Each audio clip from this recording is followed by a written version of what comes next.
நீங்கள் தவறவிட்ட எபிசோடுகளை இப்பொழுதே காணுங்கள் உங்கள் Tandivan.com மற்றும் Tandivan யூடியூப் சேனலில்.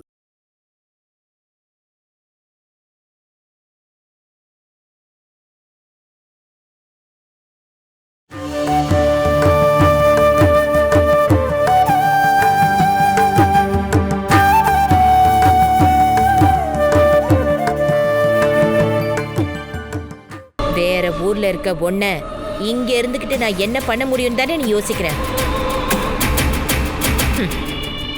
நாம கண்டிப்பா மீட் பண்ணுவோம் முத்துமணி. நான் அங்க இல்ல, நீ இங்க வருவ என்னோட காலு கீழே. உன்னை நான் வர வைப்ப முத்துமணி. இந்த பாப்பம்மா யாருன்னு கண்டிப்பா நீ புரிஞ்சுக்குவ.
கார்த்திகேயன்,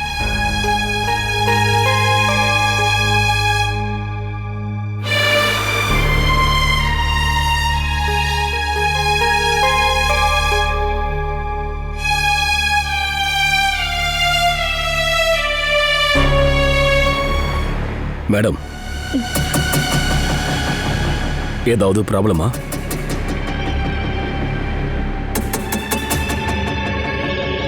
எனக்கு கடைசியா வந்து ஃபோன் நம்பர் இது, நீங்க நோட் பண்ணிக்கோங்க. பழக்கமில்லாத நம்பரா இருக்கே. ஆமா, நம்பர் தான் நம்மளுக்கு பழக்கம் இல்ல, ஆனா ஆள் பழக்கப்பட்டவங்க தான்.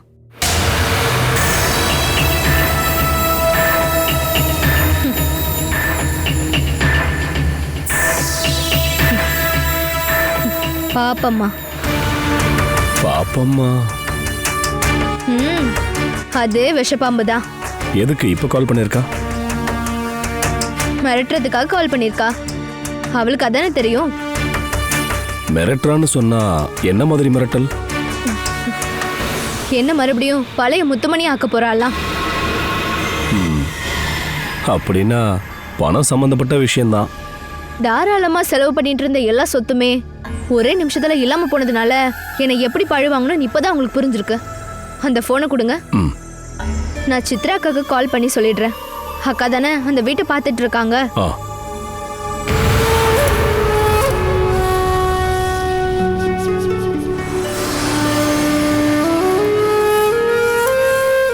ஹலோ. ஹலோ கிருஷ்ணா. அக்கா, அக்கா நீங்க எங்க இருக்கீங்க? நான் வீட்டில் தான் இருக்கேன். என்னாச்சு? அது வந்து ஒன்றும் இல்லை அக்கா. ஒன்றும் இல்லைன்னு சொல்றதுலயே ஏதோ ஒன்று இருக்கே. என்ன விஷயம்? சாதாரண விஷயம்தான், இருந்தாலும் உங்ககிட்ட சொல்ல நினைச்சேன், அவ்வளோதான். என்ன என்ன விஷயம்? கொஞ்ச நேரத்துக்கு முன்னாடி நம்ம வீட்டுக்கு பக்கத்துல இருந்து எனக்கு ஒரு கால் வந்தது. ஒரு த்ரெட்டனிங் கால். இங்க பக்கத்துல இருந்தா? அது யாரு? அது அவங்க பக்கத்துல தான் இருக்காங்கன்னு நான் சந்தேகப்படுறேன். கால் பண்ணது வேற யாரும் இல்ல, பாப்பம்மா தான். பாப்பம்மாவா? வேற எதுக்காகவும் இல்ல, அவ என்ன பழைய முத்துமணியா பார்க்கணுமா, அவ்வளவுதான்க்கா. அக்கா நீங்க தனியா தானே அங்க எல்லா வேலையும் பார்த்துட்டு இருக்கீங்க, அதனாலதான் உங்களுக்கு ஃபோன் பண்ணி இன்ஃபார்ம் பண்ணியிருக்கேன். பாப்பம்மா இந்த மாதிரி மிரட்டுறான்னா உங்களுக்கு இந்த விஷயம் தெரியணும்ல. நான் நைட் கால் பண்றேன், அப்ப நான் பாட்டிக்கிட்ட பேசலாம் இல்லையா? ஓகே, பாய். பாய். இந்த விஷயத்துல நாம எதுவும் பண்ணணுமா? அவ நமக்கு ஃபோன் பண்ணி இந்த மாதிரி சொன்னதுக்காக நம்மளால என்ன பண்ண முடியும்? முதல்ல அவ ஏதாவது பண்ணட்டும், அதுக்கப்புறமா நாம நம்ம வேலையை பார்க்கலாம். கார்த்திகை நீங்க போங்க. ம்.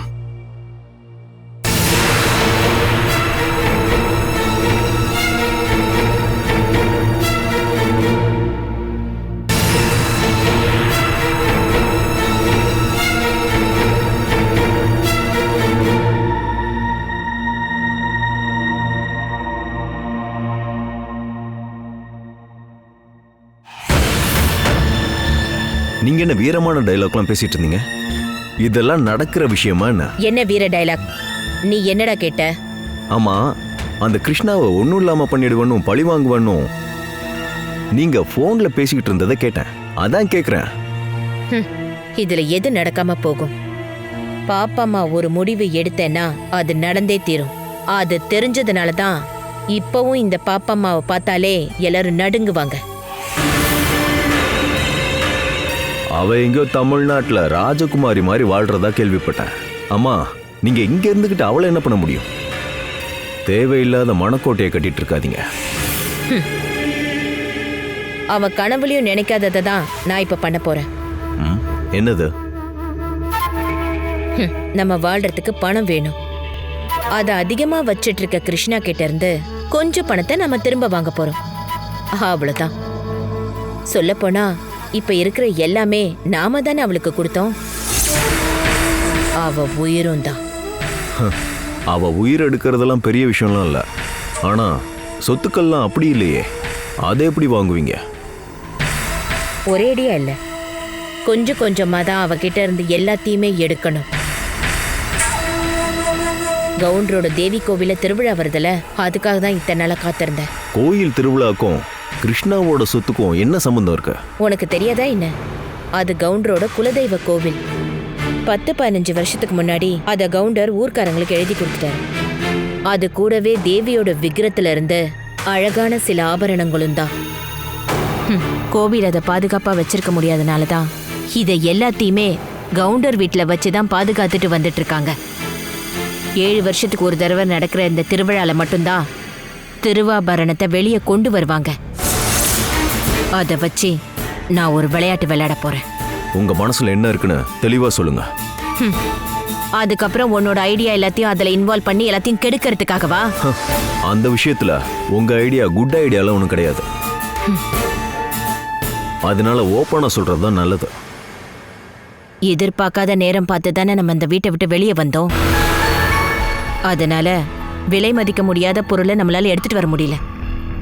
இதுவும் அதுல ஒண்ணுதான். கவுண்டரோட வீட்டு ரூம்ல இருக்கிற அந்த தங்க நகைங்க தான் உங்க லட்சியமா? ஆமா ஜகா, அதுக்காக தான் ருத்ர அம்மாவை மணி அம்மான்ற பேர்ல அங்க வீட்டு வேலைக்கு அனுப்புனேன்.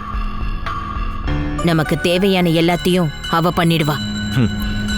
இருந்தாலும் அது எல்லாத்தையும் நாம எடுத்துட்டு வந்தோம்னா கிருஷ்ணாவோட சொத்துல இருந்து எதுவுமே கம்மியாக வாய்ப்பில்லை. ஆமா ஜகா, சொத்து கம்மியா தான் போகும். 100 பவுன் நகையெல்லாம் காணாம போயிடுச்சுன்னா அவளுக்கு எந்த பிரச்சனையுமே வராதுன்னு எனக்கு தெரியும். ஆனா சமூகத்துல அவளுக்கு இருக்க பேரை நாசம் பண்றதுக்கு இதுதான் நல்ல வழி. அப்புறம் என்ன நடக்குதுன்னு நீ பாரு. ஒருவேளை இந்த செய்தி பொய்யான செய்தியா கூட இருக்கலாம் இல்லையா?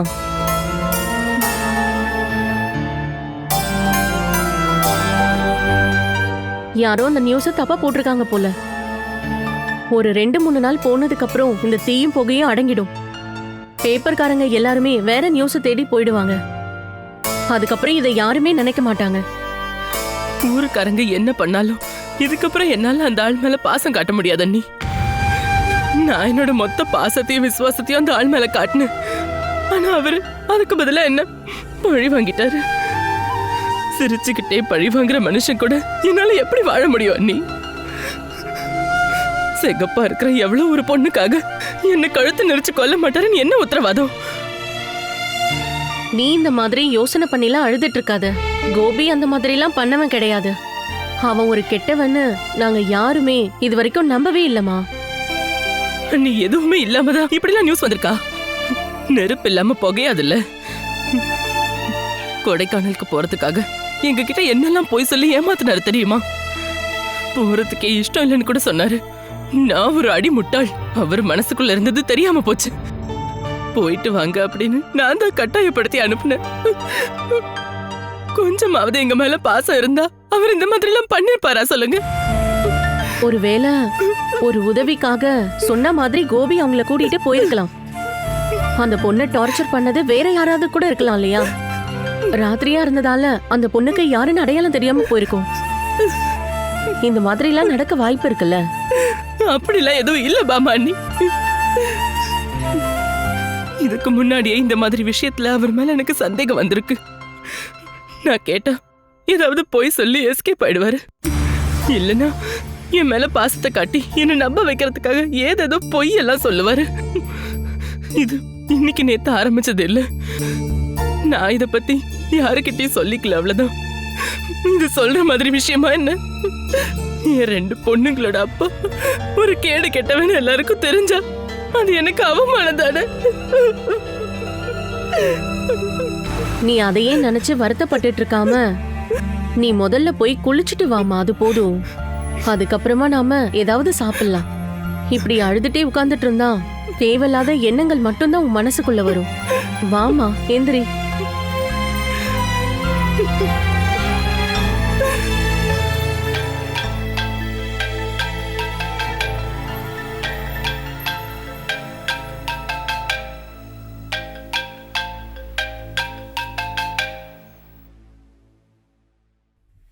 ஹலோ ஹலோ ஹலோ மகிமாமா? யாரு? கோபியா? ஆமா, கோபிதான்.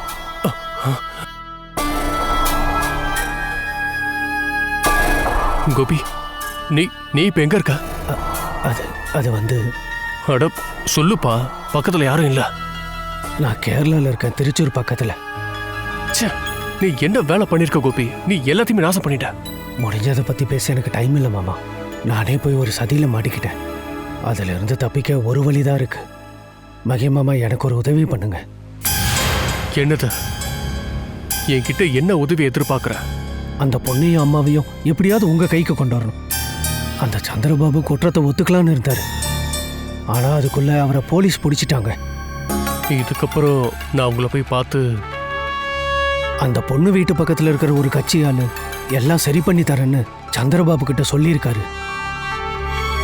அந்த ஆளை சந்திரபாபுவோட டிரைவருக்கு தெரியும். அந்த டிரைவரை கூட்டிக்கிட்டு போய் அந்த ஆளை பார்த்தா போதும். அம்மா பொண்ணு 2 பேரையும் நம்ம கைக்குள்ள கொண்டு வந்துட்டா இந்த கேஸ்ல இருந்து என்னால ஈஸியா வெளியே வர முடியும். கோபி, இதெல்லாம் நடக்கிற விஷயமா என்ன? நடக்கும் மகிமாமா. நீங்க சீக்கிரமா அந்த டிரைவரை கண்டுபிடிச்சா போதும். மத்ததெல்லாம் அவன் செஞ்சிருவான். பணம் நிறைய கொடுக்கறதா நீங்க சொல்லுங்க மாமா. கோபி, நான் என்ன சொல்ல வரேன்னா, நீ போலீஸ்கிட்ட சரண்டர் ஆவறதா நல்லது. இப்ப போலீஸ்காரங்க உன்னை தேடி ஊர் முழுக்க சுத்திட்டு இருக்காங்க, தெரியுமா உனக்கு? இப்ப மாட்டிக்கிட்டேனா அப்புறம் என்னால இதுல இருந்து வெளியவே வர முடியாது. நான் சொன்ன வழியில நீங்க கொஞ்சம் முயற்சி பண்ணி பாருங்க. மகிமாமா, ஸ்ரீகுட்டியும் பொண்ணுங்களும் இங்கதான் இருக்காங்க. போலீஸோட தொல்லை தாங்க முடியலன்னு தான் அவங்க காலையிலே இங்க வந்துட்டாங்க. மாமா, போனை ஸ்ரீகிட்ட கொடுக்க முடியுமா? நான் அவகிட்ட 2 வார்த்தை பேசணும். சரி, ஹோல்டு பண்ண.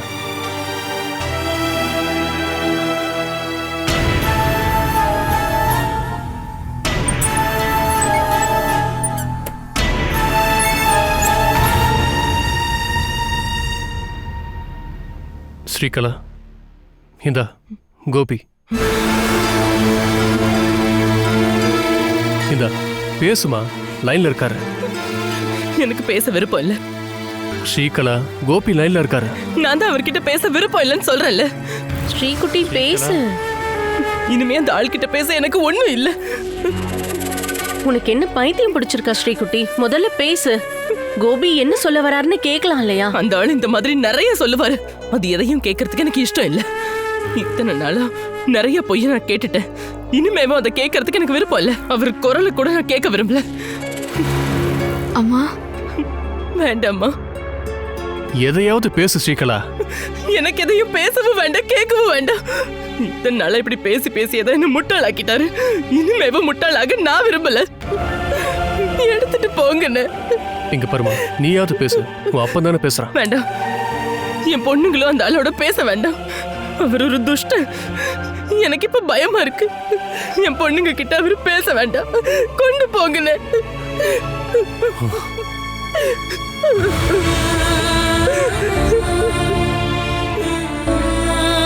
ஹலோ. எல்லாம் கேட்டேன். அவளை நான் எந்த தப்பும் சொல்லலை. எல்லாம் ஏன் தப்பு தான்.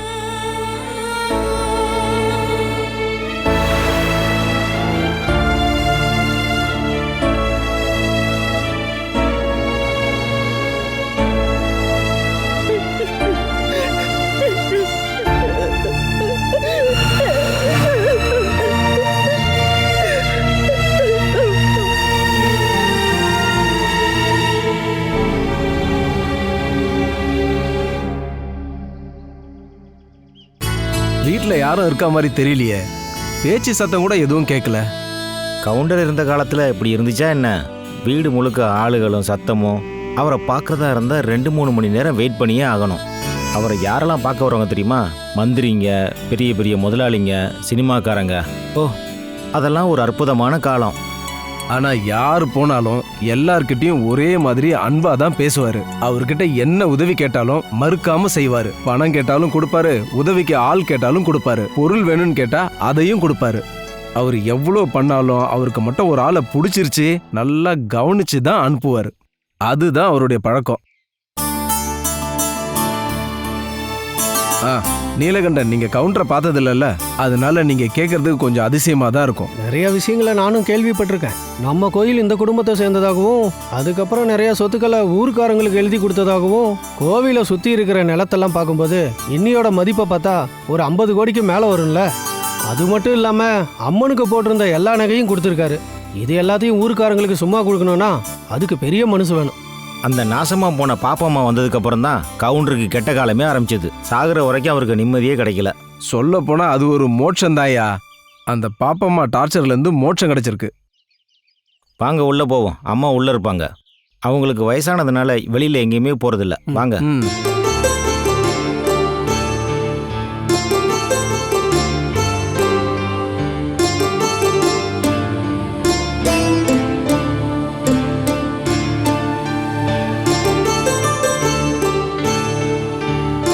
வணக்கம். வணக்கம். நீங்க யாருன்னு எனக்கு தெரியலையே. நாங்க உங்களுடைய கோயில்ல இருந்து வரோம். என் பேர் வெங்கடாச்சலம். நான் கோயில் நிர்வாக தலைவர். இவர் பத்மநாதன், செக்ரட்டரி. இவர் நீலகண்டன், நம்ம கோயிலோட ட்ரெஸரர். நான் ரொம்ப வருஷத்துக்கு அப்புறம் தான் இந்த வீட்டுல வந்து இருக்கேன். உங்க உருவம் பேச்சு எல்லாமே எனக்கு மறந்து போச்சுப்பா. வயசாயிடுச்சு இல்ல, எல்லாம் மறந்து போச்சு. நீலகண்டனை தவிர நாங்க எல்லாருமே பழைய ஆளுங்க தான். ஐயா இருக்கிற வரைக்கும் இங்க தான் வந்திருக்கோம். ஓ, அப்படின்னா நான் உங்க எல்லாரையும் கண்டிப்பா பார்த்திருப்பேன், உங்ககிட்ட பழகியும் இருப்பேன். ஆனா அது ஞாபகம் இல்லைன்னு சொல்லும் போதுதான் எனக்கு சங்கடமா இருக்கு. அம்மா, ஞாபகம் வச்சுக்கிற அளவுக்கு நாங்க பெரிய ஆள் கிடையாது. வந்து உட்காருங்கப்பா, உங்களுக்கு டீ எடுத்துட்டு வர சொல்றேன். இல்லம்மா, நாங்க உட்காரல. இதுக்கு முன்னாடி நாங்க ஐயா வீட்டுல உட்கார்ந்ததே இல்ல. ஐயா முன்னாடி உட்கார்றதுக்கான யோகிதை எங்களுக்கு கிடையாது. அந்த காலமும் இப்ப போயிடுச்சு, அவரும் போயிட்டாரு. இதுக்கப்புறம் அதை நினைச்சு பார்த்தா ஒரு பிரயோஜனமும் இல்ல. ஐயா போயிருந்தாலும் பழக்க வழக்கங்களையும் ஆச்சாரங்களையும் மறக்க முடியுங்களா? அப்படி ஒரு ஆச்சாரத்தை பத்தி ஞாபகப்படுத்த தான் நாங்க இங்க வந்திருக்கோம். இந்த மாசம் 10ஆம் தேதி கோயில்ல திருவிழா நடக்குது. 10ஆம் தேதின்னு சொல்றீங்க? நாளானைக்கு தான். நாளானைக்கா? உங்ககிட்ட சொல்ல முடியல, உங்களுக்கு தான் தெரியும்ல.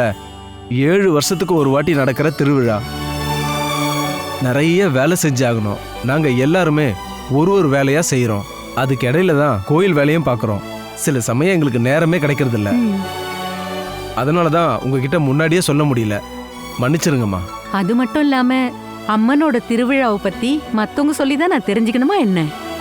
நான் தானே ஞாபகப்படுத்தணும். பல விஷயங்களை நான் மறந்து போறதுனால அதையும் நான் மறந்து போயிட்டேன். நீங்க ஒன்னும் தப்பு பண்ணல, நான் தான் தப்பு பண்ணிருக்கேன். கோயில் திருவிழாவோட நாளையே மறந்துட்டேன்னா நான் அந்த அம்மனை மறந்த மாதிரி தானே அர்த்தம். எல்லாம் அந்த அம்மனுக்கு தெரியுமா, நீங்க வருத்தமே பட வேண்டாம். வந்த விஷயத்த நாங்க உங்ககிட்ட தெளிவா சொல்லிடுறோம். தெரிஞ்ச விஷயம்தான், இருந்தாலும் நாங்க அதை சொல்லிதானே ஆகணும். அதனால சொல்லிடுறோம். கோவில்ல இருக்க அம்மன் நகைகள் எல்லாமே இங்க இருக்க பாதுகாப்பறையில தான் வச்சிருக்கோம். ஆச்சாரத்தை அனுசரிச்சு திருவிழா தொடங்கும் போது அம்மனுக்கான நகைகள் எல்லாமே போடணும் இல்லையா? அதனால நாளன்னைக்கு நாங்க எல்லாரும் நகைகளை எடுத்துட்டு போறதுக்காக வருவோம். அது எல்லாம் உங்க இஷ்டப்படி நடக்கட்டும்பா. கண்டிப்பா எந்த தடையும் வராது. ஆபரண பெட்டியை திறந்து பார்த்ததுக்கு அப்புறம் எல்லாம் சரியா இருக்கான்னு பார்த்துட்டு வாங்குறதா ஆச்சாரம். ம். அதை வாங்குற ஆளு காலையில இருந்து விரதம் இருந்து குளிச்சு சுத்தமா இருக்கும்போது அந்த ஆபரணத்தை வாங்கணும். ஆச்சாரம்லாம் ஒரு நம்பிக்கை தான்ப்பா. அது எதுவுமே தப்பாகாது.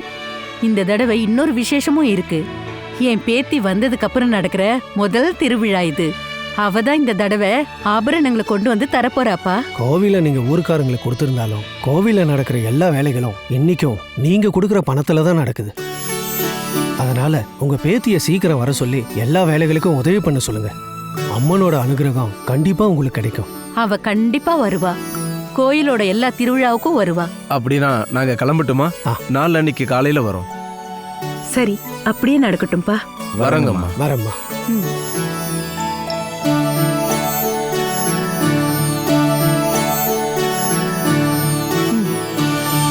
இந்த பாருங்க வாசவன் முதலாளி, நாம இப்படியே இருந்தா போதுமா? கோபியை காப்பாத்தணும் இல்லையா?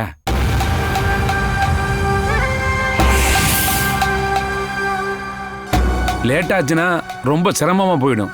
அந்த சிரமத்தை இல்லாம பண்ணதானே உன்ன மாதிரி தலைவர்களை பார்க்க நாங்க வந்திருக்கோம். அப்படி இருக்கும்போது என்ன வேணும்னு நீ எங்க கிட்ட கேக்குற? இல்ல முதலாளி ஒன்னும் சொல்லவே இல்லையே. யோ, உனக்கு தானே சட்டத்தோட அமைச்சர் பத்தி நல்லாவே தெரியும். நீயே போன் பண்ணி அவருக்கு இன்ஃபார்ம் பண்ண. அங்கதான் பிரச்சனையே. நாம மேலேந்து ஆரம்பிச்சோம்னா செலவு தான் அதிகமாகும். ஒரு 50-60 லட்சம் செலவாகும். தெரியும்ல, நம்ம மேல போகணும்னா செலவு அதிகமாகும். ஒவ்வொருத்தருடைய கிரேடை அனுசரிச்சு கொடுக்கணும் இல்லையா? யோ, உனக்கு போன் பண்ணப்ப நீ தானே என்கிட்ட சொன்ன ஒரு 30-40 இருந்தா போதும்னு. இப்ப 20 லட்சத்தை ஒரே டைம்ல ஏத்திட்ட. இங்க வந்ததுக்கு அப்புறம் தானே பிரச்சனையோட பலம் என்னன்னு எனக்கு தெரிய வந்தது. அந்த பொண்ணு அவங்க ஃபேமிலி ஸ்ட்ராங்கா இருக்காங்க இல்லையா? அவங்க பின்னாடி இருந்து யாரோ உதவி பண்றாங்க போல. அப்படி இல்லைன்னா இந்த மாதிரி ஒரு முக்கியமான முடிவை அவங்கள மாதிரி இருக்க ஃபேமிலினால எடுக்கவே முடியாது. யோ, நீ இந்த மாதிரி யோசனை பண்ணிட்டு இருக்காம மந்திரிக்கு உடனே போன் பண்ண. வேணும்னா நம்ம நேரடியா கூட போய் பார்க்கலாம். நீங்க வேற யார் மூலியமாவோ லோக்கல் செட்டப்பை பார்த்ததா சொன்னீங்க.